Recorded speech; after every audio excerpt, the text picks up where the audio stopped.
tardes. Muchas gracias por su asistencia en el día de hoy del Jueves de la Biodiversidad. Hoy se cierra el ciclo semestral del Jueves de la Biodiversidad. En el día de hoy me trato de presentar a Laura Pedemonte. Ella es invitada del Instituto estas 2 semanas para participar en una serie de charlas relacionadas con la entomología y la ecología del paisaje.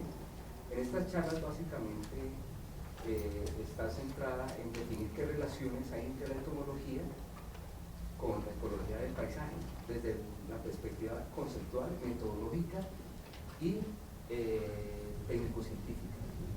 En el día de hoy, Laura nos va a presentar la charla Distribución de insectos plaga, la dispersión como un factor determinante. Este tema está relacionado con el trabajo que hace a raíz del tema doctoral. Laura es becaria de CONICET, la Comisión Nacional de Investigación en Argentina, y ella participa como co-investigadora en el Centro de Relevamiento y Evaluación de Recursos Naturales y Agrícolas. Es un centro de investigación adscrito a la Universidad de Córdoba, en Argentina. Laura es egresada de la Universidad de Córdoba, su título de bióloga, y actualmente pues combina el trabajo de investigación, el trabajo final doctoral y adicionalmente ella forma parte del equipo de apoyo al conocimiento de los Coccinellida coleóptera de Sudamérica. Entonces, Laura, muchas gracias por la participación en el Jueves de la Biodiversidad, y en nombre de toda la comunidad del instituto, pues agradecemos tu participación. Bueno, gracias. Bueno, buenas tardes a todos. Yo también quería agradecer al profesor Germán Amat por invitarme y al Instituto de Ciencias Naturales también por permitirme venir acá a participar de estas jornadas. Bueno, yo iba a hablar, como el título dice, distribución de insectos plaga, la dispersión como un factor determinante. Cuando el profesor Germán Amat me propuso venir a esta conferencia y me puse a pensar un poco lo que es la distribución de los insectos, lo primero que se me vino a la mente es mi propio jardín. Esta es una foto de mi jardín. Son macetas en realidad. Yo vivo en un departamento que está rodeado todo de edificios en planta baja y lo único que hay alrededor es cemento. Y numerosas veces me ha sucedido que encuentro algún insecto alimentándose de mis plantas, algunos coleópteros o incluso algunos depredadores. Y se me viene a la mente preguntarme de dónde salen estos insectos, porque no hay vegetación alrededor. Siempre me pregunto cómo llegaron estos insectos, si alguien los trajo o si vinieron por su propia cuenta. Si esto lo llevamos a una escala mayor, podría ser lo que se pregunta a un productor que se encuentra que su campo de soja, su olivar o su pinar está siendo arrasado o presenta pérdidas económicas por algún insecto. Él se puede también llevar a preguntar cómo llegaron estos insectos acá que me están atacando mi campo. Entonces, si nos ponemos a pensar en la dispersión como el factor determinante de esa distribución de los insectos, o sea, de que esos insectos estén actualmente presentes en el campo de soja o en el olivar, nos puede llevar a pensar en las causas, o sea, los motivos por los cuales esos insectos dejaron su hábitat natural, su hábitat actual para llegar a estos campos, y las consecuencias. Y ya en este momento no estoy hablando de las consecuencias económicas para el campo, sino que estoy hablando de consecuencias para la población, para la propia especie, en lo que es la distribución de esta especie. Bueno, como las causas principales de la dispersión, dejando un poco de lado lo que es la dispersión antrópica, o sea, el hecho de que las personas lleven estos organismos de un campo a otro, como puede ser a través de las cosechas en los camiones que pueden transportar de un campo a otro, o también puede ser que pasa usualmente que los cosecheros, que los que cosechan manualmente las frutas, en su propia ropa pueden llevar cuando pasan a cosechar de un campo a otro. Dejando estas causas de lado, voy a hablar un poco de lo que son las causas por las cuales el propio insecto se puede dispersar. Una de las principales causas es que ocurra un aumento de la densidad de los miembros de su propia especie en este campo, en su hábitat actual, y al aumentar la densidad aumenta lo que es las presiones por competencia, porque empiezan a competir por los pocos recursos que hay disponibles, y puede llevar al insecto a que tome la decisión de dejar este lugar y se disperse hacia nuevos hábitats donde no haya tanta competencia. Luego tenemos la disponibilidad de alimento, porque como todos saben, uno de los recursos principales limitantes es la disponibilidad de alimento. En el caso de que haya una merma, una caída en la disponibilidad de estos alimentos, puede llevar a que el insecto tome la decisión de migrar hacia nuevos parches donde puede llegar a aumentar su fitness.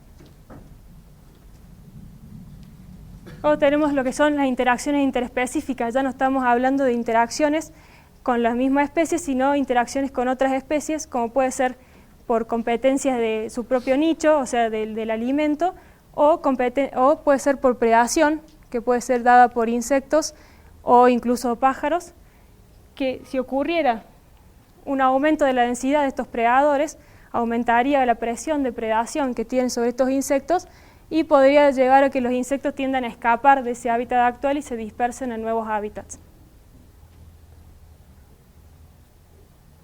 Luego tenemos lo que es la proporción de sexos. Cuando se encuentra en un hábitat un número diferente entre lo que hay entre la cantidad de machos y hembras, el número de parejas disponible va a ser bajo y por lo tanto el éxito reproductivo que va a tener esos individuos va a ser bajo también. Entonces esto puede promover que el insecto busque nuevos hábitats donde haya parejas disponibles. Luego tenemos lo que es el tamaño de parche de hábitat. No sé si más o menos conocen lo que es un parche de hábitat, pero un parche de hábitat se considera al hábitat donde vive el insecto, por ejemplo, si este insecto es de un bosque, que está limitado físicamente y está rodeado por otras áreas que son de no hábitat y que están separadas de otros hábitats posibles para el insecto, o sea, separados de otros bosques. Esto sucede muchas veces, se ve usualmente en los agroecosistemas en los cuales quedan relictos de bosque separados por campos de maíz o de soja. Si el insecto para poder escaparse, para poder salir de su hábitat actual, tiene que llegar hasta el borde. Llegar hasta el borde va a aumentar la probabilidad de que este insecto se vaya del lugar. Si tenemos un parche de bosque que es muy grande, la superficie de área interior va a ser grande en relación a la cantidad de borde que va a presentar este bosque. Entonces, la probabilidad de que el insecto llegue hasta el borde y la probabilidad de que se vaya va a ir disminuyendo a medida que disminuye el tamaño de hábitat. O sea que si tenemos tamaños de hábitat cada vez más chicos, va a aumentar la probabilidad de que este insecto se vaya, incluso llegando al punto de tener un hábitat tan chico que sea considerado como todo borde. Luego tenemos otro de los factores causales de que estos insectos se dispersen es la matriz. La matriz es esto que hablaba yo recién de lo que rodea al hábitat, sería el no hábitat del insecto. Si el insecto vive en el bosque y al querer salir se encuentra con una matriz que es más o menos amigable, hospitalaria, porque es parecida al hábitat donde él se encontraba, puede promover que el insecto salga porque se encuentra en un ambiente amigable. En cambio, si el insecto que vive en este bosque quiere salir y se encuentra con una matriz que es muy contrastante, como si fuera un pastizal, por ejemplo, puede promover una conducta del insecto que tiende a quedarse en el lugar porque consideraría que su riesgo de mortalidad puede ser mayor.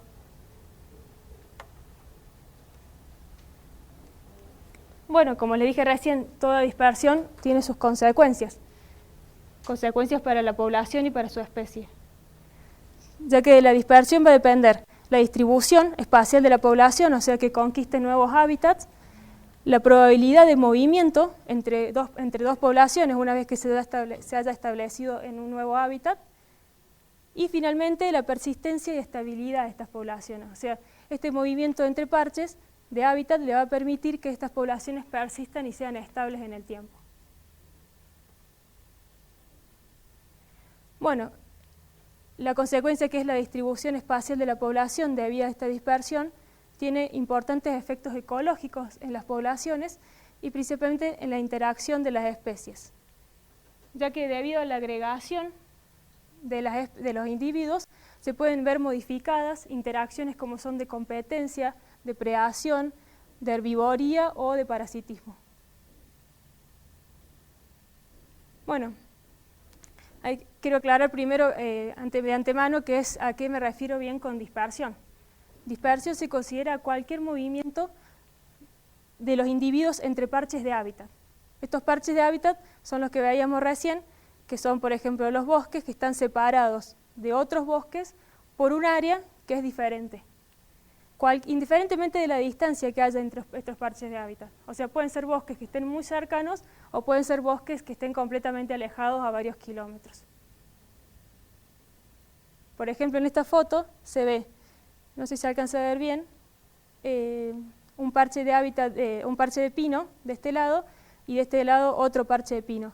El movimiento que ocurre entre individuos, entre esos dos hábitats, va a considerarse una dispersión. Bueno, el proceso de dispersión básicamente consta de 3 etapas. La primera es la migración, o sea, la decisión, cuando el insecto toma la decisión de dejar el parche actual donde vive. Luego tenemos lo que es el movimiento entre parches de hábitat y finalmente tenemos la etapa de inmigración, que es cuando el insecto toma la decisión de ingresar a un nuevo parche y permanecer en él. Yo a lo largo de esta charla me voy a referir más a lo que es, voy a hacer hincapié en el movimiento entre parches de hábitat. De este movimiento entre parches de hábitat le voy a mostrar 2 enfoques de este movimiento y luego voy a mostrarles cómo influyen algunas de las características del paisaje en este movimiento. Y finalmente voy a hacer una relación con un término que no sé si lo conocen, que es la conectividad del paisaje. Voy a mostrarles la relación que existe entre este movimiento entre parches y la conectividad. Bueno, el primero de los 2 enfoques es la teoría metapoblacional clásica, la cual dice que el ambiente de un organismo es un conjunto de parches de hábitat dentro de una matriz uniforme y no habitable. O sea que el organismo vive en estos parches de hábitat y todo lo que lo rodea es esta matriz que es uniforme y que no es habitable por este insecto.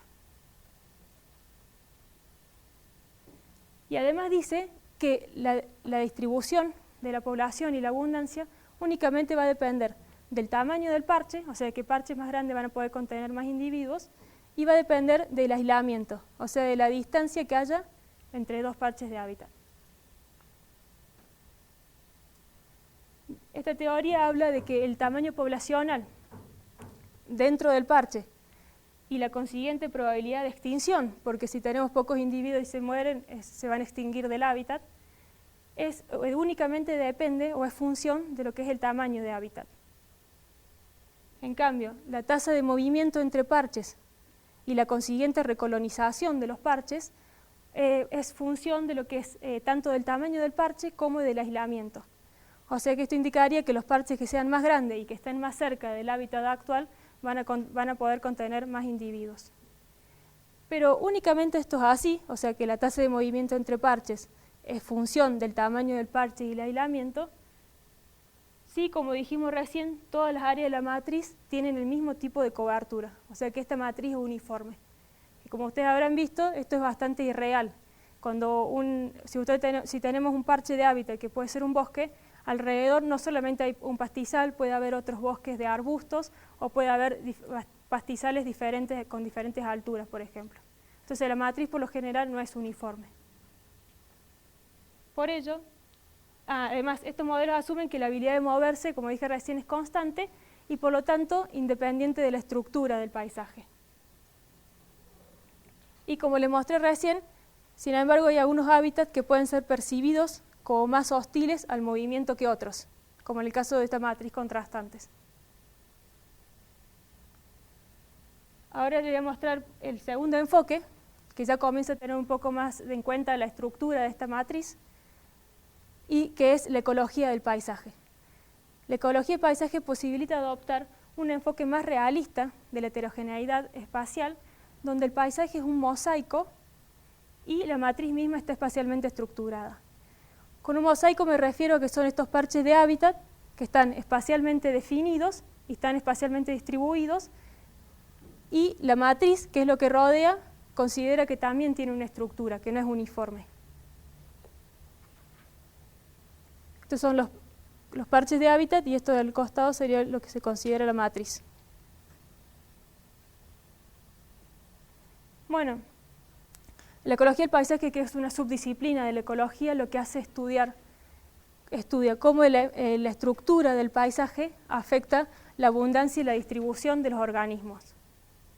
Y la pregunta base que se hace en la ecología del paisaje es cómo influye la composición y la estructura del paisaje sobre los procesos bióticos, que son patrones de natalidad, mortalidad o migraciones, que van a determinar finalmente los patrones bióticos, que son los que nos interesan, o sea, la distribución y la abundancia de los organismos. Esta ecología del paisaje se apoya mucho en lo que son las imágenes satelitales. No sé si se alcanza a ver bien, pero estos, lo más oscuro, son parches de pinos, en este caso, que serían los parches de hábitat en el caso de que consideráramos un insecto de pino. Y lo que hay alrededor un poco más claro es la matriz que lo rodea, que puede estar compuesta por diferentes cosas. Si esta misma imagen la viéramos de esta manera, esta si ven, es la misma imagen, nada más que está compuesta por otros colores, que se llama una imagen clasificada, a la cual a cada uso de la tierra, por ejemplo a pino, se le da un color diferente. En este caso tenemos en rojo medio fucsia lo que es pino, el resto sería la matriz, en el caso de que nos interese un insecto de pino.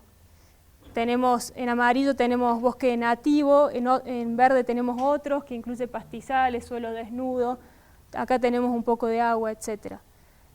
Esto es lo que, en esta imagen se puede ver bien lo que se considera la estructura del paisaje.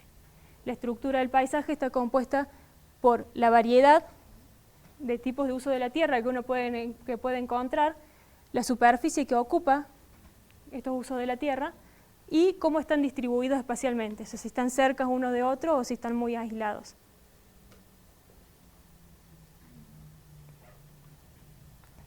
Para pasar al siguiente punto, con respecto a cómo influyen las características del paisaje al movimiento entre parches, quiero aclarar un poco lo que es este paisaje, o sea, cómo la ecología del paisaje considera que es un paisaje. Considera, que un poco lo adelanté recién, que es un conjunto de elementos que están definidos espacialmente, o sea, que tienen un límite, y que difieren en sus propiedades cualitativas y cuantitativas, porque hay diferentes tipos de parches y en diferentes cantidades, y que se caracterizan por su distribución espacial, o sea, están definidos espacialmente en el paisaje. Bueno, hay varias características espaciales que pueden influir en el movimiento entre parches, entre ellas el tamaño de parche, o sea, la superficie que ocupa el parche de hábitat, el tipo de parche, las características del mismo, el aislamiento, que sería la distancia entre dos parches de hábitat, y la matriz, que es este elemento que rodea a los parches.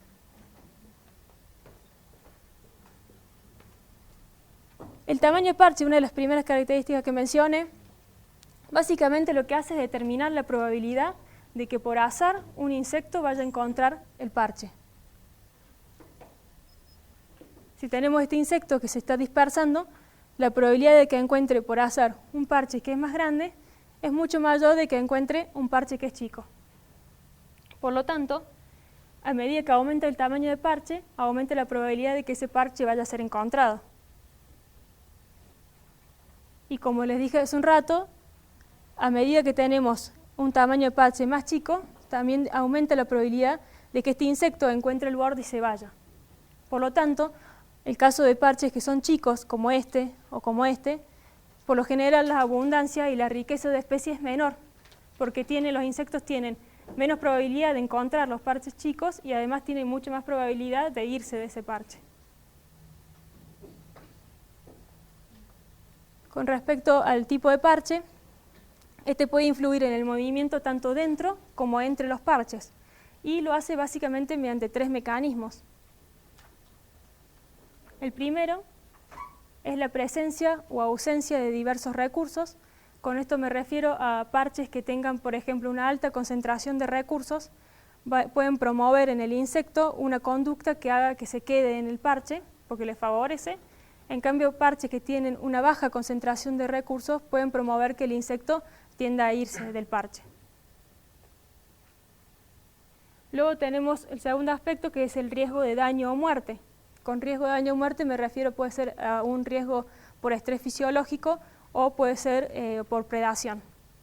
Este riesgo de daño o muerte puede provocar diferentes conductas en los insectos.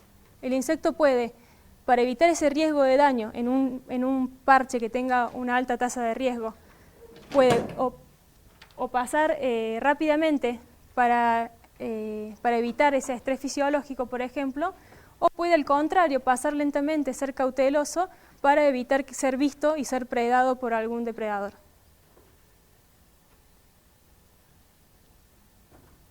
El tercer aspecto son las limitaciones físicas impuestas sobre el movimiento por la complejidad estructural interna del parche. Con esto me refiero a que si tenemos parches con una alta complejidad estructural, o sea que presentan varios estratos de plantas, esto puede llegar a interferir en el movimiento del insecto cuando éste se quiera desplazar. En cambio, si tenemos parches que tienen una baja complejidad estructural, como puede ser un pastizal, esto le puede facilitar al insecto moverse a través de él.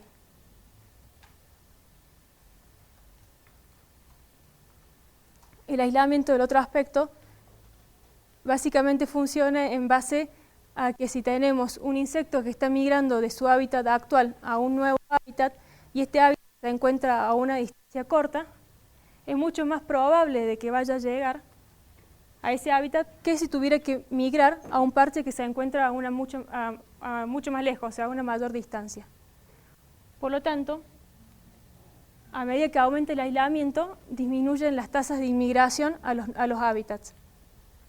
Este gráfico lo vimos recién, que indica que el aislamiento tendría un efecto negativo en la densidad poblacional y en la riqueza de especies, porque los hábitats que se encuentren más lejos van a recibir menos especies menos individuos migrantes.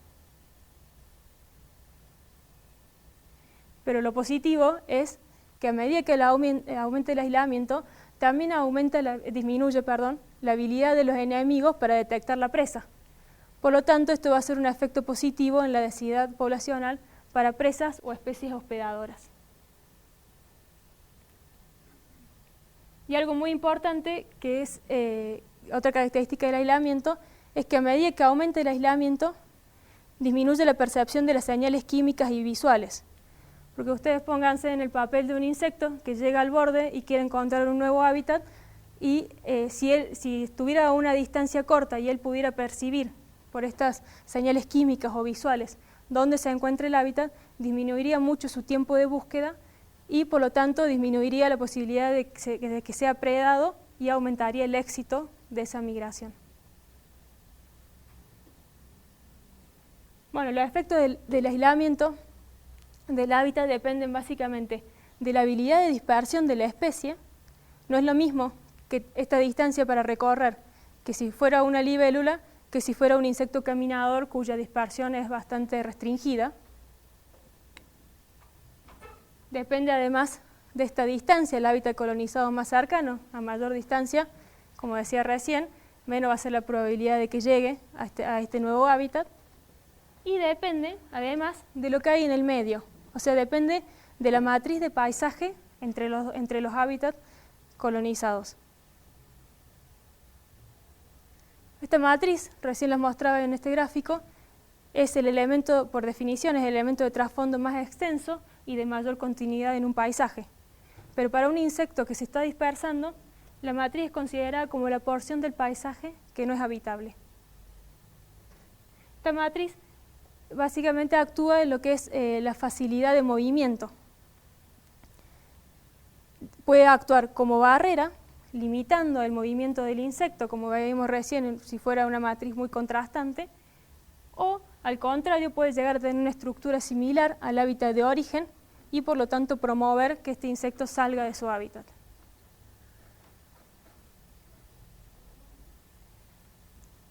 Bueno, para pasar a la siguiente parte, lo que es, voy a mostrar un poco lo que es esta relación entre el movimiento entre parches y este término conectividad del paisaje.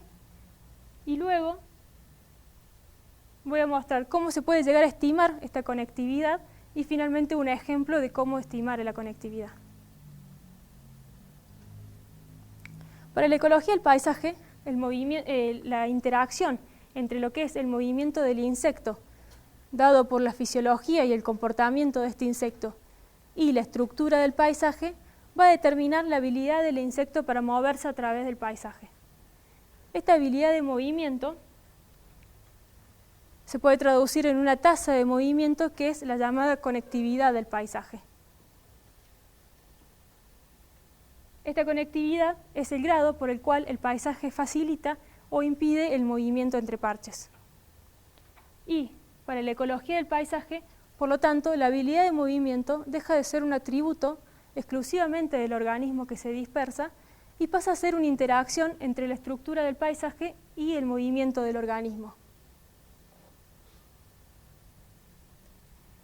Esta conectividad puede ser tomada desde un punto de vista más estructural, el cual se considera que la conectividad es una medición espacial de la contigüidad del hábitat, independientemente de los atributos del organismo estudiado.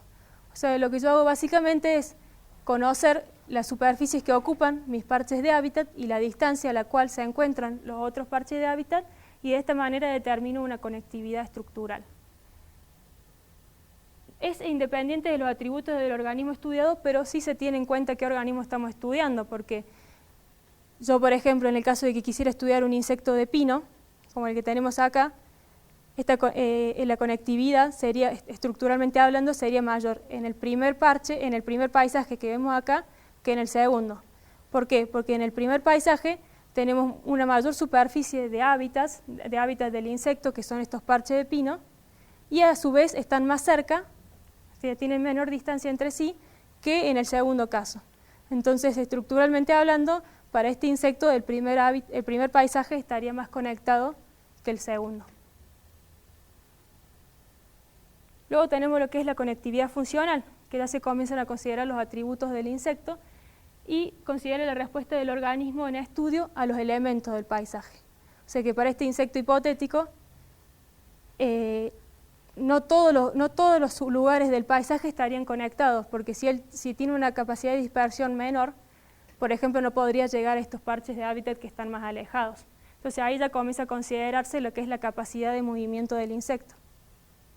En el mismo caso que teníamos recién, si tenemos este paisaje que está más conectado estructuralmente, pero el insecto tiene la capacidad de dispersarse únicamente hasta ese radio de dispersión, para este insecto, este círculo sería el lugar donde está más conectado, porque ya no podría llegar a parches que están más lejos, como este de acá.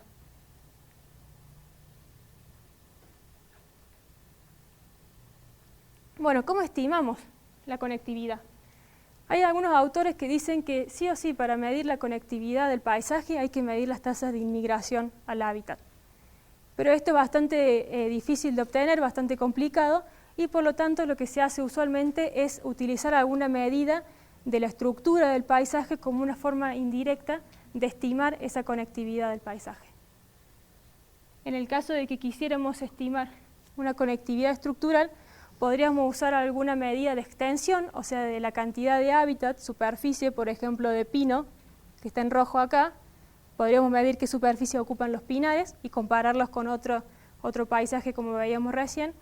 O podríamos usar alguna medida de distancia al vecino más próximo. Por ejemplo, medir la distancia que hay entre borde a borde de cada hábitat con todos los hábitats que se encuentren alrededor del mismo.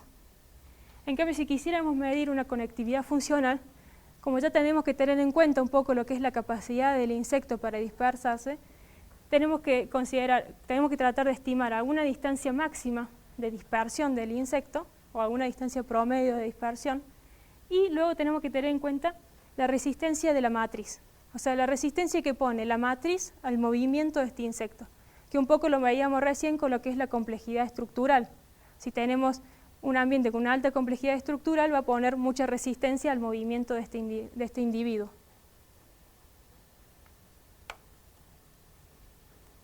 bueno, como un ejemplo de cómo estimar la conectividad estructural, voy a comentarle un poco de mi tesis, de lo que yo estoy haciendo, el cual el título es Efecto de la conectividad del paisaje, el tamaño y la calidad del parche sobre la abundancia poblacional de 2 especies de insectos herbívoros.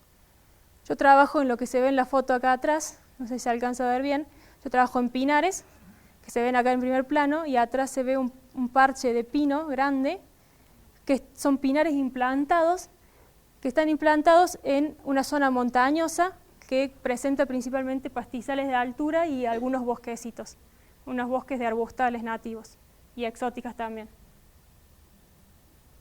Yo trabajo con este insecto que está acá, que es un cerambícido del orden Coleoptera, que son originarios de Europa. Principalmente en mi provincia encontramos 2 especies, Aropalus rusticus y Aropalus syriacus. Estas especies son exóticas, ingresaron en el país aproximadamente en el año 2004, suponemos a través del puerto de Buenos Aires, que fue el primer lugar donde se las encontró. Ya en el año 2006 se encontraban en mi provincia, que está más o menos unos 700, creo 800 kilómetros de ese lugar. Y actualmente se está ampliando su distribución dentro de la provincia. Tiene la característica que se desarrollan únicamente en coníferas, en estas coníferas que también son implantadas y son exóticas. Y se alimentan principalmente de plantas debilitadas o dañadas, en particular a causa de fuego. Los atrae mucho los bosques que están quemados. La larva es la que se alimenta de la madera, y el adulto, por lo que dice la bibliografía, no se alimenta, tiene una vida efímera que puede variar entre 2 días y 20 días aproximadamente. Y la primera especie que yo les mencioné, Aropalus syriacus, es específico del género Pinus. En cambio, Aropalus rusticus prefiere el género Pinus, pero puede llegar a atacar otro tipo de coníferas. Nosotros elegimos estudiar este sistema de pinares implantados porque es un buen sistema para realizar estudios poblacionales sobre plagas que atacan coníferas. Porque en la zona, son como ser especies exóticas, no tienen otra cosa para atacar. Bueno, uno de mis objetivos de la tesis, que está en el título, es estimar el efecto que tiene la conectividad del paisaje sobre la abundancia de estas 2 especies. Y como les mostré recién, para calcular esta conectividad, para estimar esta conectividad, tenemos que tener en cuenta lo que es movimiento del insecto y la interacción con la estructura del paisaje. Para estimar el movimiento del insecto puedo usar, como dije recién, alguna distancia máxima promedio de dispersión o tener en cuenta también lo que es la resistencia de la matriz al movimiento del insecto. Y para estudiar la estructura del paisaje se utilizan estas imágenes satelitales que les mostré en un principio. Yo básicamente lo que quiero hacer es, como el objetivo dice, es relacionar la conectividad con las abundancias de los insectos. Porque mi hipótesis es que espero encontrar una relación positiva entre la conectividad del paisaje y la abundancia de Aropalus en los pinares. O sea que yo considero que un ambiente que está más conectado, en el cual el insecto se puede dispersar de un hábitat a otro fácilmente, va a presentar mayores abundancias. Bueno, ¿cómo puedo estimar una distancia máxima de dispersión? Esto se puede hacer a campo o se puede hacer en el laboratorio. Yo en este caso empecé a hacerlo en laboratorio, estoy trabajando lo que son molinos de vuelo de insectos. No sé si alguna vez han visto alguno, pero básicamente lo que hacen es, te permiten medir alguna distancia máxima de dispersión, la velocidad con la que puede volar el insecto, permiten medir frecuencias, o sea, tiempos de reposo y tiempos de actividad del insecto, y la duración total del vuelo del insecto. Y además permite hacer algunos tipos de ensayos con los que son diferencias por dieta, edad o sexo, porque se ha visto que hay algunos insectos que los que se dispersan más son las hembras que los machos, o se ha visto que dentro de las hembras, dependiendo de la especie de insecto de la que hablemos, puede dispersarse antes de ser fecundada o luego de ser fecundada. Entonces todo ese tipo de ensayos se pueden hacer en los molinos de vuelo. Bueno, este es básicamente un esquema del funcionamiento del molino de vuelo que consta de un eje central, vertical, que está dado por una aguja fina, que está sostenido por un campo magnético generado por dos imanes potentes de neodimio, el cual está atravesado por una varilla, que se utiliza una varilla que no sea pesada, que sea blanda, tipo madera balsa, liviana, en cuyo extremo se pega al insecto, se lo pega, en mi caso que son coleópteros, se lo pega desde el protórax, y en el otro extremo tiene un sensor infrarrojo, y en este caso se coloca un cartoncito o un papelito, que cada vez que el insecto da una vuelta, este cartón corta el haz de luz que hay en el sensor y me permite computar la cantidad de vueltas que da el insecto. O sea, cada vez que da una vuelta, corta el haz de luz y marca una vuelta en la computadora. Bueno, obviamente como todo instrumento de laboratorio que no es a campo, tiene sus limitaciones. Tiene limitaciones principalmente lo que es la manipulación del insecto, porque yo para pegar este insecto, por lo general se lo duerme, entonces ya estás afectando al insecto y puede llegar a afectar la dispersión final que va a dar el insecto. Luego tenemos el ángulo de vuelo, que no puede ser que no sea el correcto. Recuerden que los insectos cuando, por ejemplo en el caso de insectos que viven en la madera, cuando despegan cambian el ángulo para desplazarse, entonces puede ser que yo no esté colocando el ángulo de vuelo correcto. O lo que es la inercia, cuando el insecto, en el caso de un molino de vuelo, el insecto deja de volar por la inercia, sigue girando, o sea que ahí da un error, cuenta vueltas de más. Y lo que es la fricción. Si yo le coloco imanes demasiado potentes, le voy a generar demasiada fricción y al insecto le va a costar mover todo este sistema de molino. Por lo tanto, en estos molinos, muchas veces lo que sucede y que se ha comprobado a campo, es que la velocidad de vuelo puede ser subestimada, o sea que vuelen más, y que la duración y la distancia puedan ser sobreestimadas. Porque esto es una medida teórica, el insecto acá no lo molesta nada y nunca llega a ningún lado finalmente. Entonces, en el campo habitualmente si el insecto volara llegaría a su hábitat y ahí se quedaría, no tendría por qué seguir volando. En cambio acá nunca llega a ningún lado, entonces puede seguir volando 24 horas o el tiempo que lo dejemos nosotros, hasta que le den las energías. Bueno, estos son los dos molinos de vuelo que yo tengo actualmente en funcionamiento. Se los coloca, este es el molino básicamente, ahí se ven los dos imanes, el insecto que está colgando y la varilla de madera y el sensor infrarrojo. Se lo coloca dentro de estas cajas, que es para evitar un poco la interacción con el ambiente, y esas rayas que ven ahí, blanco y negro, no sé si funcionan realmente, pero supuestamente le dan al insecto una sensación de que se está moviendo. Para esto se tuvo que desarrollar un software que me permite contar las vueltas. Yo acá tengo un listado, cada fila es una vuelta que da el insecto y me marca la hora y los segundos. Entonces yo haciendo una diferencia entre una vuelta y la que sigue podría llegar a estimar la velocidad de vuelo. Bueno, acá tenemos cómo está el insecto volando, cómo está pegado. Está pegado a la varilla por una aguja y espero que se vea. Coloqué un videito para que vean más o menos cómo vuela un insecto y cómo va marcando las vueltas. Cada vez que pasa por el sensor, el extremo opuesto marca una vuelta. Voy a mostrar otra vez por las dudas, si lo alcanza a ver bien. Este insecto vuela un poco lento, hay algunos que vuelan bastante más rápido. Es como un parque de diversiones para insectos.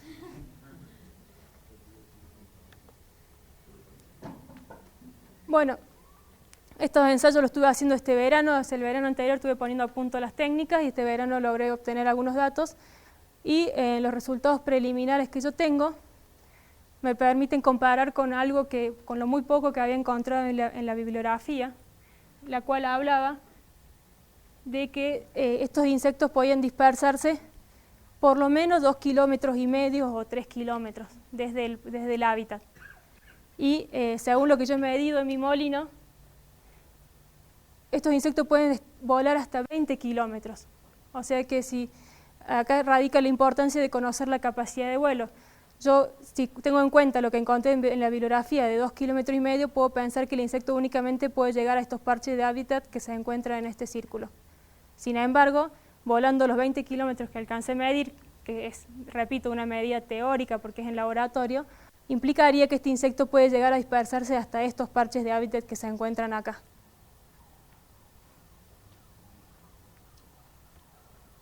Bueno, ahora si tenemos en cuenta el otro aspecto, que es la resistencia de la matriz al movimiento entre parches, y tenemos en cuenta la complejidad estructural, yo en el lugar donde estoy trabajando, los tipos de matriz que identifiqué son dos.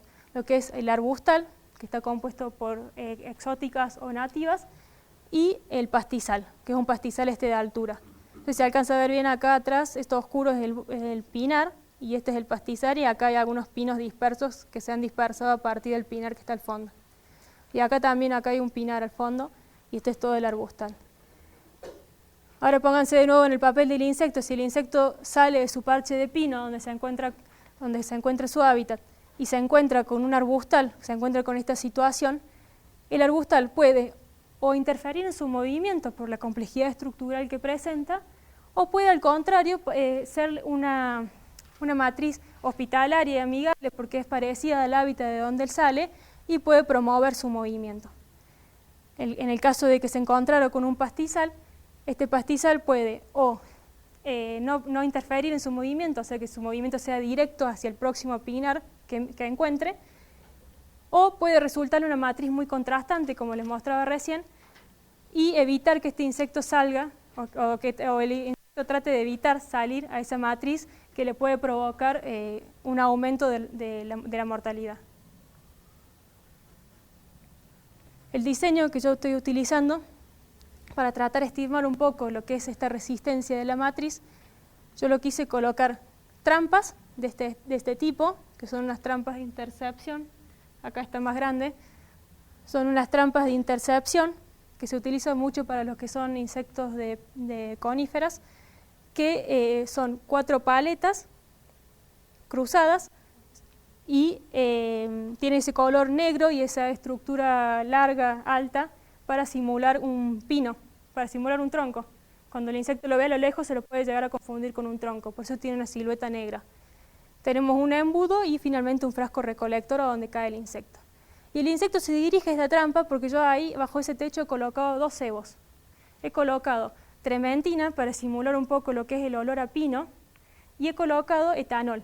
Etanol lo coloqué porque estos insectos, como les dije en un principio, atacan plantas que están más bien debilitadas o dañadas. Y el etanol es un compuesto que habitualmente liberan este tipo de plantas que están dañadas.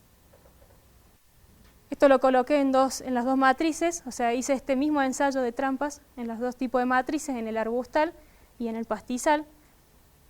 Y básicamente coloqué una trampa cada 100 metros, alejándome 1000 metros, alejándome 1 kilómetro del pinar que se ve acá.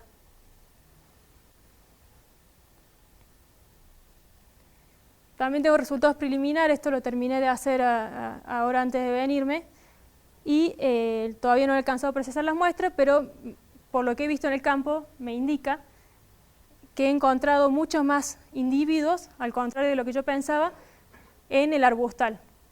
Yo cuando coloqué las trampas me imaginé que el insecto, como al no encontrar una interferencia, porque es una baja complejidad estructural en el pastizal, iba a encontrar insectos cada vez más lejos de las trampas que coloqué. Y no, me sucedió al contrario. He encontrado mucho más insectos en la matriz que es arbustal. O sea que podría estar sucediendo la situación de que esta matriz arbustal le esté proveyendo un ambiente más hospitalario y el insecto tiende a desplazarse más. Esas son todas hipótesis que estamos manejando. Bueno, si yo lograra al final de mi tesis determinar la capacidad de vuelo o la distancia promedio a la cual pueden volar estos insectos y lograr entender más o menos qué es lo que está pasando con esta resistencia de la matriz y relacionar estas 2 cosas y a su vez relacionarlo con la estructura del paisaje, que era lo que me iba a dar la conectividad, podría más o menos determinar cuál es el área de dispersión de estos insectos. O sea, por ejemplo, a partir de este parche, cuál es finalmente el área, teniendo en cuenta su capacidad de dispersión y la resistencia, o sea, lo que se encuentra acá, si se encuentra más bien con arbustales o si se encuentra con pastizales en su camino. Esto nos permitiría, en un futuro, aportar información para el desarrollo de estrategias de manejo para este tipo de sistemas. Como conclusiones a la charla, podemos concluir que la dispersión juega un rol esencial en lo que es la estructura, la dinámica y la evolución de las poblaciones de insectos, que además juega un papel muy importante en la interacción de las especies y que no es simplemente una propiedad del organismo, sino que depende del paisaje por el cual este insecto se está moviendo. Además, determinar la habilidad de dispersión de los organismos y los factores que la afectan es una cuestión clave para entender las dinámicas de las poblaciones fragmentadas y es de importancia central para desarrollar estrategias de manejo exitosas. Muchas gracias por su atención.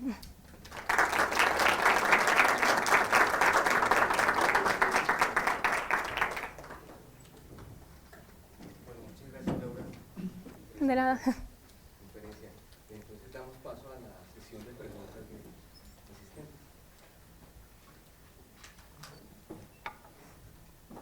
Bueno, Laura, tengo dos preguntas. Cuando un insecto llega al borde del parche, aumenta la probabilidad de que él salga, porque es un borde Sí. muy amigable, entonces él sale. En el modelo también se está teniendo en cuenta que cuando llega otro parche, llega un borde, y entonces Sí. hay una probabilidad de que se vuelva a salir de ese borde. Sí, sí, existe la probabilidad. Y ten en cuenta, porque claro, puede llegar, como llega a un borde de otro parche, llega a otro ambiente que no es amigable, entonces él podría volverse a salir. Claro, sí. Y como rebotar de muchos parches hasta que, digamos, ingrese al hábitat.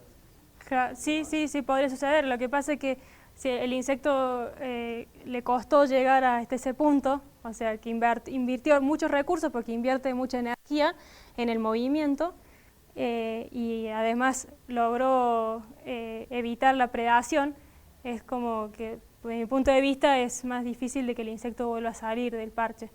Obviamente depende de los recursos con los que se vaya a encontrar. Un insecto muchas veces hace movimientos de exploración y evaluando de qué recursos hay y si les son favorables o no. Y la otra pregunta tiene que ver es con el molino. Entonces, Sí. él está volando y está colgando. Sí, Cuando él se cansa, queda colgando. queda colgando. Entonces, pensaba un poco en el tema de que cuando él está colgando, no sabe bien qué está pasando y se debe mover, al menos debe Sí, mover sí. con sus patas. Ese gasto energético adicional de que él está colgando no puede interferir mucho en tus medidas respecto a que está gastando energía que de otro modo no. Por ejemplo, si él está volando en un arbustal, él puede ir volando de arbusto en arbusto, entonces con tiempos de descanso. Claro. El molino tal vez no está teniendo en cuenta eso, porque como él queda colgando, hace un gasto energético adicional. ¿Eso no puede ser como un problema? Sí, pero recuerda que en realidad estoy medio sobreestimando ya la dispersión del insecto, porque como me decís, si va de un arbusto a otro arbusto, el insecto en un momento tiene que quedarse. Yo estos insectos los pongo a volar 24 horas seguidas, y es bastante irreal de que el insecto vuele 24 horas seguidas hasta ningún lado, porque no va a llegar a ningún lado. Entonces, sí, es el tema ese, que como yo le decía, es una medida teórica, influye mucho la manipulación del insecto y el hábitat, el ambiente donde esté. Bueno, pero digamos así sea una medida teórica, de Sí. pronto, si él puede tener los tiempos de descanso, eso se puede incorporar al modelo como una forma de perfeccionarlo y que se acerque más a la realidad. Vos decís físicamente que se le coloque alguna superficie donde él se pueda posar. Tener sus periodos de descanso y eso queda incorporado al modelo, de modo que tu modelo se acerca más a la realidad y puedes tenerlo en cuenta, por ejemplo, usando técnicas de etología. Sí. Puede ser, ¿no? Sí, sí. Yo no sé si saben más o menos por qué el insecto vuela cuando está colgado. Vuela porque los insectos tienen un mecanismo de que cuando uno los despega del suelo, o sea, pierde el contacto tarsal con la superficie, el insecto vuela. Si yo le proveyera una superficie para que él se pose, no volaría directamente. Sí, sí, porque lo que yo estoy promoviendo es que vuele, porque yo está volando el insecto y no tiene contacto con la superficie. Sí, sí. Sí, tendríamos que tenerlo en cuenta en la parte teórica para un poco descontar eso, como me decís, pero no se podría hacer físicamente. Oye, porque no hay posibilidad, yo sé que es difícil en campo, pero para aproximarse más a la dispersión real, de hacer marcaje, y luego, Sí. luego ver a dónde está el bicho y Capturas de capturas. Claro, captura y recaptura. Sí, muchas veces esto se hace en el campo, por eso yo decía, esto se puede hacer en el laboratorio o a campo. A campo se hace con marcado y recaptura del insecto. En el caso de mi insecto, de este cerambicida, me es bastante difícil porque es un insecto que vive en la madera. O sea, yo tengo que esperar que salga el adulto. Este insecto es muy críptico, se esconde en las grietas y además tiene vida nocturna. O sea que para mí encontrar una cantidad suficiente, abundante, como para decir, bueno, voy a marcar y los voy a encontrar alguna vez. Pero las trampas, ¿cuántas te quedan? ¿No te queda bastante la trampa? ¿Cómo? ¿No podrías tener las trampas sin poli, tenerlos vivos y marcarlos y volver a ver? Pues pienso yo. Sí, sí, sí. Las trampas que tú estás colocando. Sí, sí, se podría hacer. Lo que pasa es que el insecto o sea, esas trampas se ponen alcohol porque los insectos se pueden escapar de ahí. O sea, yo estuve comparando por bibliografía utilizar trampas secas, que son esas que vos me decís, o trampas húmedas, que son con agua o con algún elemento que las mate, y se ha visto que tenés mucha más captura en las trampas húmedas porque el insecto no se logra escapar de adentro. Y como yo lo que quiero medir más bien es la abundancia, o sea, quiero medir la dispersión de los insectos a partir de ese parche, me conviene más capturar la mayor cantidad de individuos posible. De todos modos, esta no es una plaga tan importante, entonces las abundancias tampoco no son tan grandes en los bosques que yo estoy trabajando. Yo tengo una pregunta y es relacionada con la metodología utilizada para medir las distancias de desplazamiento del insecto y esto. Y es que vi que bueno, hay algunos sesgos relacionados con la utilización de ese molino de viento y pues no sé, yo quería aportar algo y es que hace unos años leí un artículo que se hizo con abejas en Apis mellifera y para medir la distancia de desplazamiento, la velocidad y el área que recorría, se utilizaban unos sensores, unos transmisores de radio diminutos que se adherían al tórax de la abeja y ya con un receptor de ondas de radio se podía tener pues un desplazamiento y un área real de movimiento del insecto muchísimo más precisa.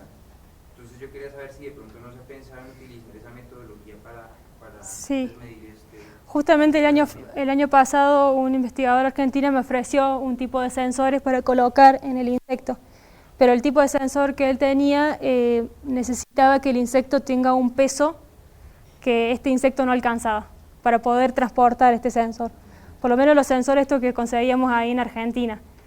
Posiblemente si me decís que se utilizó en una abeja haya sensores más chicos, pero el sensor que me ofrecieron, este insecto era demasiado pequeño y le iba a resultar demasiado pesado para hacerlo, pero sí era una muy buena idea y lo estuvimos planeando, pero bueno, no resultó. Sí, son carísimos, son descartables porque tienen una batería, un tiempo de vida y lo perdiste. ¿En qué otro sistema se han utilizado estos molinos de viento? O sea, ¿es para la velocidad de vuelo o un sector para la velocidad o el número de vuelos? Sí, o sea, por ejemplo en Argentina se está trabajando con una avispa, que es una avispa que ataca los pinos, y además de la distancia se puede medir la frecuencia de vuelo. Entonces se puede medir el tiempo de descanso y el tiempo de reposo. Y ellos, por ejemplo, han visto que los individuos que son más grandes, o sea, las hembras que tienen un mayor peso, pueden volar distancias más largas, hasta 50 kilómetros midieron ellos, que los individuos que son más pequeños. Y ellos atribuyen a esos individuos de mayor peso que tienen esa capacidad de volar una distancia tan larga, a que serían los responsables de la dispersión a larga distancia. En cambio, los individuos pequeños que no se dispersan tanto, serían los responsables de la distribución dentro de los lotes o en lotes vecinos. Ese es otro tipo de análisis que se puede hacer con los molinos de vuelo. Pero básicamente lo que se utiliza es para ver la habilidad de movimiento del individuo. Bueno, a ustedes muchas gracias y no se vayan sin el regalo usual del Instituto. ¿Cómo? ¿Hay rifa? Bueno, la profesora Marta escoja hay una rifa, un momentito. Antes de regalo para todos hay una rifa. ¿Tienes la lista por ahí?